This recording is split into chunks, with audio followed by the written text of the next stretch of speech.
The Archdiocese of Chicago is a vibrant and diverse faith community. We celebrate our faith through worship, evangelization, and reaching out to the needy. Welcome to Catholic Chicago.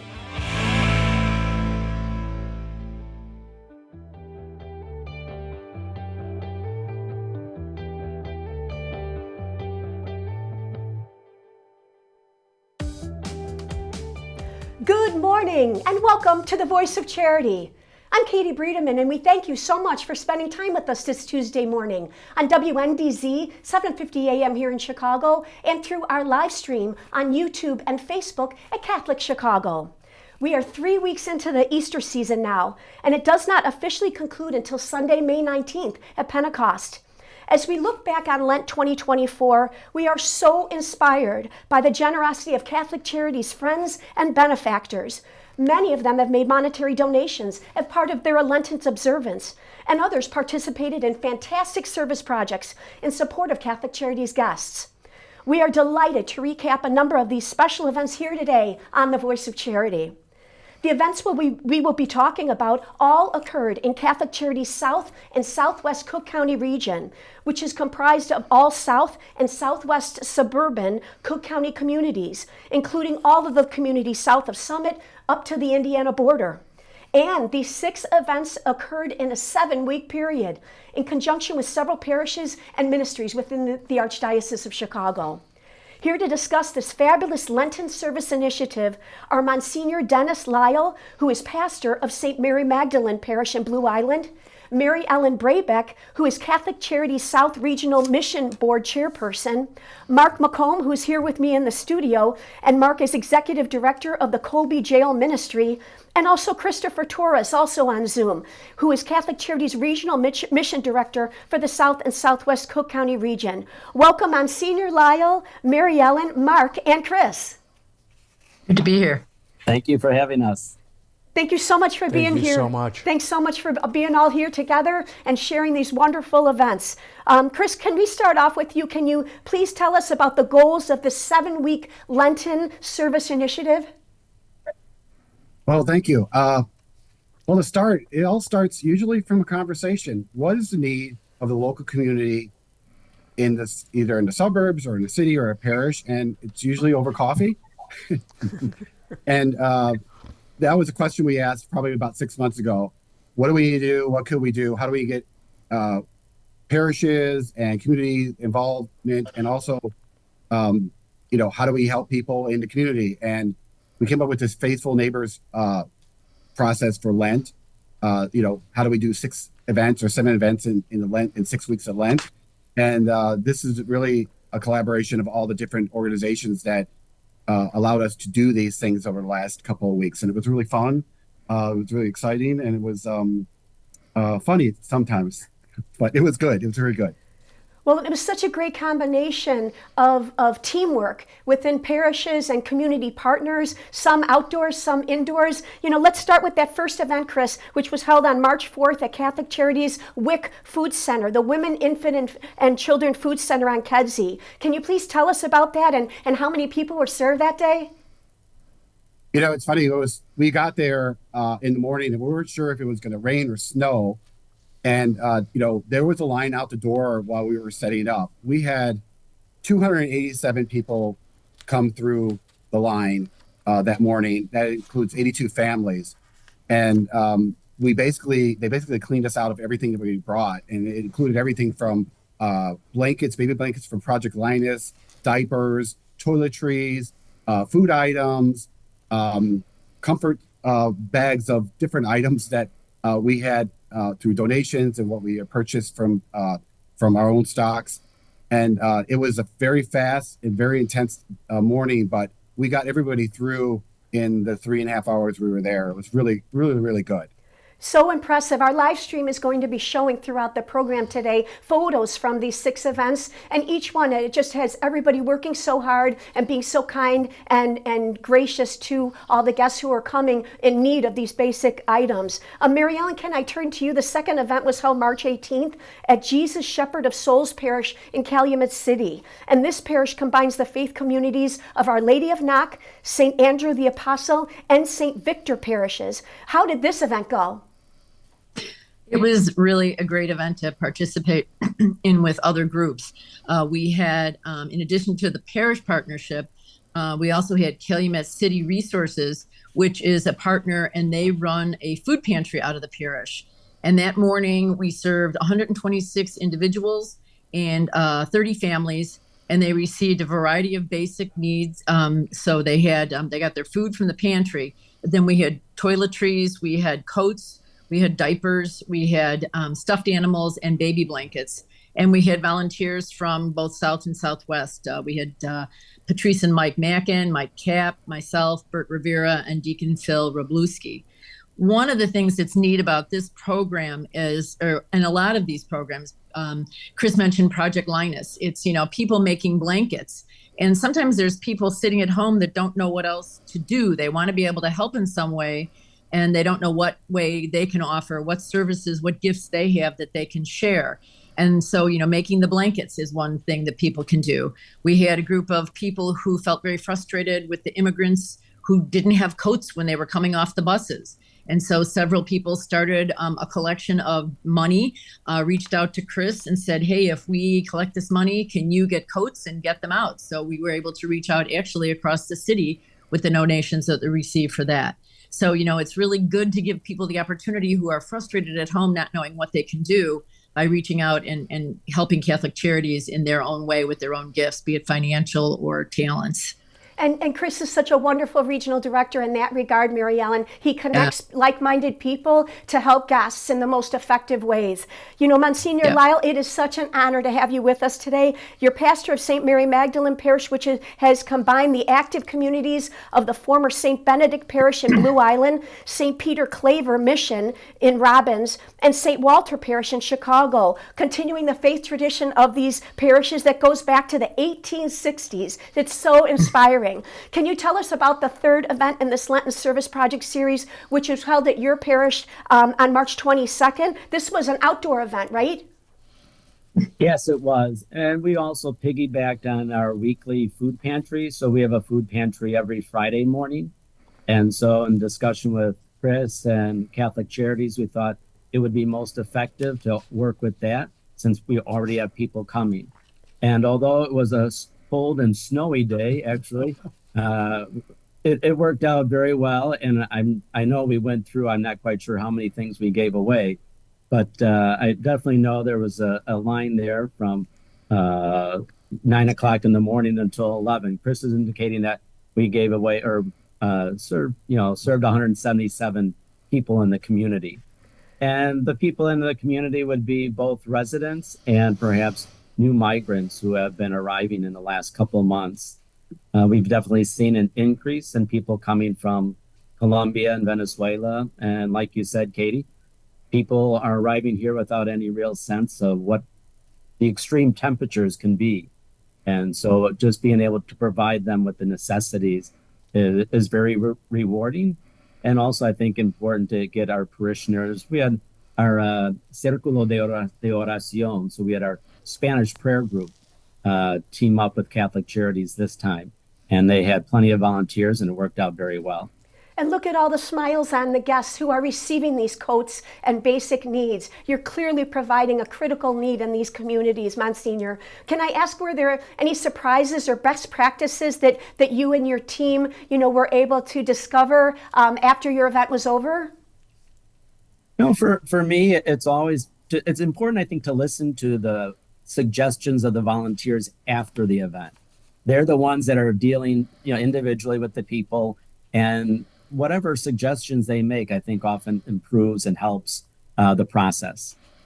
That makes a lot of sense. Mark, I'd like to bring you in the conversation. For the fourth event, you and Chris teamed up with a wonderful group of partners in support of the Colby House Jail Ministry. Tell us about that. Well, we're the prison and jail ministry for the Archdiocese, and we're located 2 blocks from the jail. So that means that on any given day, we may have 3 to 20 people showing up looking for us to help them with whatever their needs are coming out, whether it be getting an ID card, getting health insurance, pre-employment training. The motivation to get them to our door is everybody walks out with a fresh set of clothes.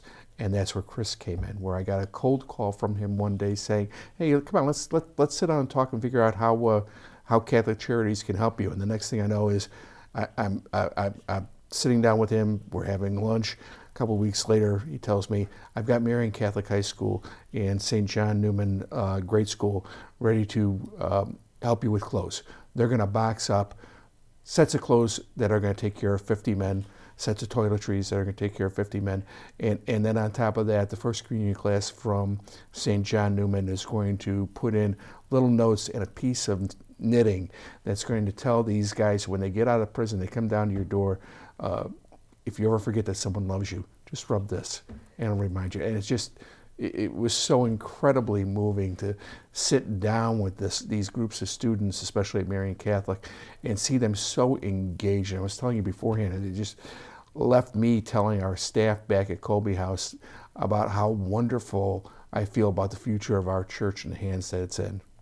Well, and again, it was Chris putting it all together. You shared with me, Chris, that there were probably 5 different sources of the items that were handed out to the gentlemen at Colby House, right? Tell me the sources. St. Vincent de Paul Society, and you said parishioners at St. John Newman, but then your regional office chimed in with part of it. Can you share a little bit of details about that?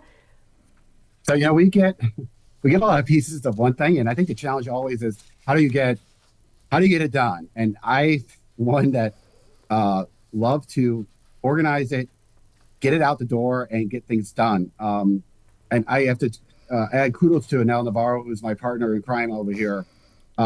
We have so many contacts and relationships with so many parishes and other organizations. It really allows us to say, okay, I can take a piece from your donation. I can connect with another ministry. I can connect with board members and their students, and say, what do we want to do? And it really includes, again, what can we do in the community that helps the community in need, organize it, and then just go do it. And sometimes we have events that, I'm like, wow, we only had like so many people, but we still help those people. And I really think the model is how do we engage the community? How do we engage our parishes? How do we engage the community to help people in need? People come to us all the time. We have an opportunity for people to get involved, and we want to make sure that people know that we want to get involved. So call us. We have a lot of opportunities, a lot of places we can do. It's just time and talent and a little bit of treasure. But, once we get things rolling, it's not hard to do. And as you can see, the results can be very, very meaningful and engaging.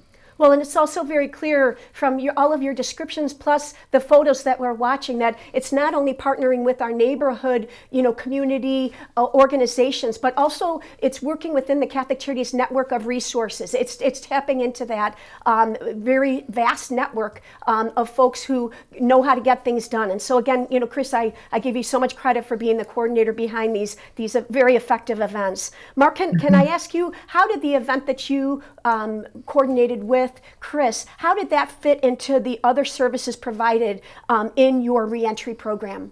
Oh, it fit 100%. The only thing we could have needed was a bigger truck to bring everything home with. We had things going out the door the next day. We go through, winter, an average of 300 coats for men who are coming out of prison. Sometimes they're coming down just in a jumpsuit. They're coming down in the clothes that they wore when they went in 2-3 years ago. They'll ask us, "Can I use your bathroom? I want it," and we'll say to them, "Do you want us to wash this packet?" No, just throw it out. They want to be done with that part of their life. Yeah. And that's the great thing about it. That new set of clothes is symbolic to them of the new life that they're going to. And it's the first step they need in investing in themselves so that they have some reason not to go back. You would not believe the look that on someone's face when they get that first set of new clothes, new jeans, new t-shirts, socks, underwear, shoes. it's just incredible. You're clearly affirming them and help showing them you believe in them as they have a fresh start. Absolutely. It's really inspiring, Mark. If you'll all please bear with us, we're going to take a break here on The Voice of Charity. And when we return, we're going to continue our conversation with these wonderful community leaders about 6 Lenten service projects in 7 weeks in recent days. Please stay tuned.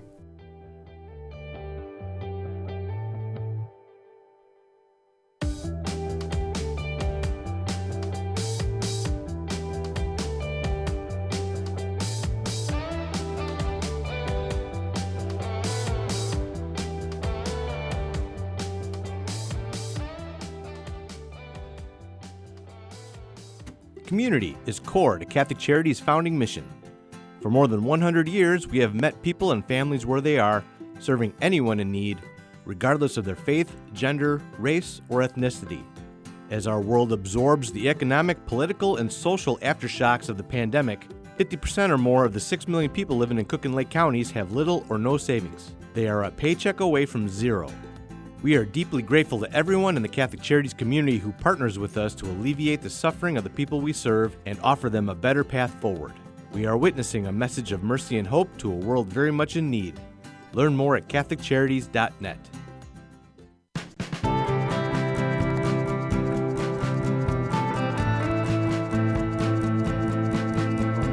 People always say, how can you spend your day with 3-year-olds? Seeing the changes that they go through and just the journey and how they grow, this is a very rewarding job.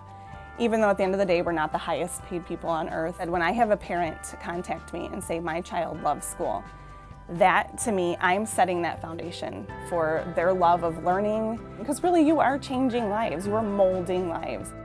Shape the next generation of leaders. Teach. Apply today at archchicago.org/schooljobs. Catholic Charities' Loss Program was created more than 40 years ago to help survivors of suicide wherever they are in the grieving process.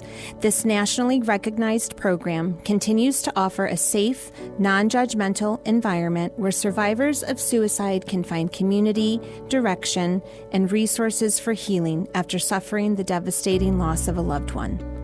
Online and in-person services are available for individuals, couples, children, and families of all faith traditions. To learn more, call 312-655-7283 or email loss@catholiccharities.net. Don't suffer alone. We are here to offer loving outreach to survivors of suicide. Contact Catholic Charities today.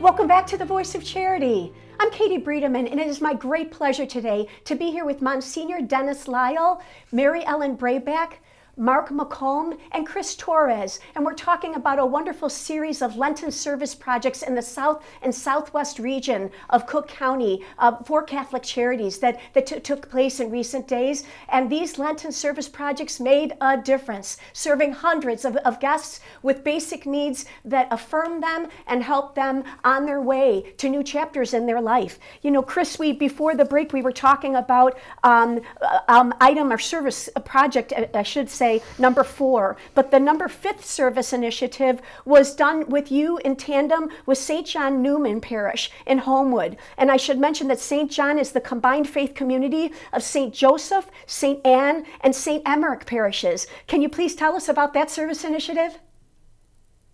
So it's always funny. I seem to come up with these ideas. We seem to come up with these ideas over coffee. So we have a board member. His name is Mike Kapp, and he's also works with the 8th graders for confirmation at St. John Newman. And so we were talking over coffee about projects we could do with students. And so he suggested that we do a blessing bag project. And the same deal, we had donated and purchased different basic needs items, and he picked them up. And the students and their families diligently had a Saturday morning where they came to the church and put together all these blessing bags And so he comes back with his truck. Thank goodness he had a truck, and said, "Here's all these bags." And on top of it, we have these nice cards and these nice little knitted crosses and stuff that the students had into the bags. So we handed them out to part of them went to a PADS group, which is a ministry at St. John Newman, and then we also handed them out through the regional office at some of these events. And same thing, the families were ecstatic to get involved. It's a learning opportunity for students to see that, yes, you can do something meaningful, and this is what, when you do this is where it goes, and here's what happens. And I think, it's also good for the parents. The parents also get to see that we're actively engaging students, and there's other volunteer opportunities at the agency. I always say this, we can always use help. So, it's always an opportunity for students to get more involved and really do something in their community, which I can't emphasize it enough. Everything's local. The needs are local. And all you have to do is raise your hand and get a group of people who say, yeah, let's go do it. And you go do it. And it really does seem like the volunteers are completely engaged and enjoying their commitment and their participation in these events, Chris. The last event of the 6 was at Lawrence Manor in Matson. And this is one of Catholic Charity's senior apartment buildings. Can you tell us about this event that was called Wisdom Bites? Yes, and that was a fun event too. I can't even talk. So we have a partnership with Franciscan Health in Olympia Fields, a regional hospital. And so we had sat down and talked about how do we want to engage. And the senior housing unit is in their catchment area. So they brought out a nutritionist to do a healthy meal. And we purchased the food after we received the recipe for the menu. And we had 27 seniors show up. And, it's funny. It's fun to hang out with them because they have no filters. They'll tell you if they like the food, if they don't like the food. And so she gave a class on healthy eating, and we served everybody healthy soup and a salad and a nice, like a spiced chicken. And then we had some games, and we had a little bit of raffling off for the answers, like healthy answers. And it was fun. I ate with the meal. We've had events there in the past with the Girl Scouts during Halloween, and it's just nice to talk to people and talk about what we're doing, and what better place to do it in one of our own buildings. We want to partner also. We always do partner with programming. It's a connection because it's really good to showcase what we're doing in the community. And if you've never been to one of our senior buildings, I highly recommend going out there for a tour. They are like Club Med. They're beautiful. They're well kept. Everybody's really nice professionals. And like I said, the seniors have no filters. If you tell you they don't like the food, they'll tell you, but they all loved it. And again, very grateful for the support and the board members who came and helped serve. And it was good food. It was a good salad, and it was really good. I agree with you, Chris, how fortunate Catholic Charities is to have so many generous volunteers and community partners making each one of these events so successful. Can I turn it back to everybody in the group here? I'd love to hear your perspectives on what you think the keys are to successful collaborations like this. Monsignor Lau, may I start with you? Sure. I think one real advantage to this is that it puts a human face on a large institution, Catholic Charities. And so people are aware of Catholic Charities, especially at the parochial level. But I think to be able to work together with Catholic Charities puts that on a different plane. And it's not just this remote institution that's run somewhere else. It has a direct impact on people in my community. And I think that's following in what Pope Francis wants. He wants us to encounter the poor, not simply send money, but have a chance to look them in the eye. And know them by name, right, Monsignor? Yes. Yeah. Mary Ellen, how about you? What do you think are some of the keys to successful collaboration? Getting our message out, and then reaching out and touching groups that we haven't necessarily always touched. Chris mentioned the Girl Scouts. That was a leader who had girls who wanted to do parties at someplace with the seniors, and we utilized them. At St. John Neumann, we have a food drive every quarter, and it gives people a chance to collect food for one of the local food pantries that Catholic Charities sponsors. And I had a group of Girl Scouts who donated part of the money that they raised from their cookie sales that they usually use for their own projects. Each girl got $40 to go and shop at Aldi's and buy food for the food pantry. So it gave them a lot of different experiences as far as, calculating on how much food costs and then buying their kinds of favorite food for somebody else, and sharing that with them instead of using it for their own benefit. So I think just reaching out to different groups that we necessarily may not have tapped into in the past and giving especially kids a chance to be able to see, what it's about, who they can help. And like I had mentioned earlier, like with the people who want to make blankets, touching into the community. Chris is good at going out to the parishes and talking to people and saying, what can we do? And then there's also that, what can you do for us that we can help you feel good about yourself? So I think it's a two-way street. Well, you said to me in an email this week, Mary Ellen, that you look forward to sharing stories about the way you and those you work with touch people's lives. And I just have to say, you do that so well. You do so much of it so well. And Catholic Charities is so grateful to be partnered with you. Mark, can I turn it to you? And what do you think are the keys to successful collaboration? I think that following up on both what was said before is that so much of the success of this has to do with people realizing the other side of the equation. It's not just what you're doing for the poor, the people on the margins, but it's so many times we have people come to me and say, I don't feel like I did all that much. And I'll say to them, did it change you? Did it change the way you think about people on the margins? Did it open your heart up to them? Did you make you love them a little more, feel a little bit better about reconciling with them? If it did, then that's a victory. And on these projects, we got a lot of victories.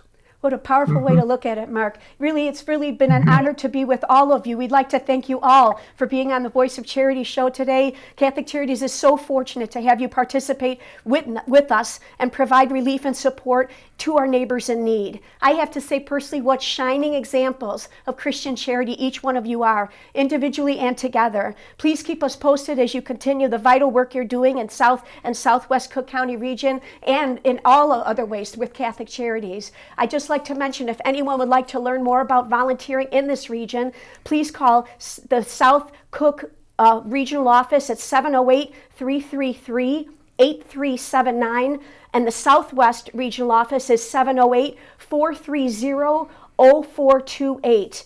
More information about all of our regional operations can be found on CatholicCharities.net, and you can also, anyone, send an email to volunteer@CatholicCharities.net to learn about opportunities throughout Cook and Lake County. Monsignor Lyle, before we run out of time today, can I ask you to please to give a blessing to everyone in the Voice of Charity audience? Sure. And the Lord be with you. With your spirit. And with your spirit. May the blessings of this joyful season of Easter come down upon all of us. In the name of the Father, the Son, and the Holy Spirit. Amen. Amen. Thank you so much, Monsignor. And I truly look for an opportunity, to reconnect with you. As I quickly have to ask you, are there plans to replicate these great events, Chris, in the next quarter? We're working on a list. We actually have an event in May, and we get a little bit of a break, but we're lining up for next fiscal year, and we're moving forward. So really excited about what next year is going to bring. Well, you clearly have some very dynamic colleagues to work with. So I wish you continued success. And like I said, please come back on the show and keep us posted on all the wonderful work you're doing in your region. Thank you much. Will do. Again, thank you all for being with us today. Thank you. And we invite all of you back again next week for another edition of The Voice of Charity. For now, this is Katie Breedeman with this wonderful team of colleagues, and we thank you so much for tuning in and believing in the mission of Catholic Charities.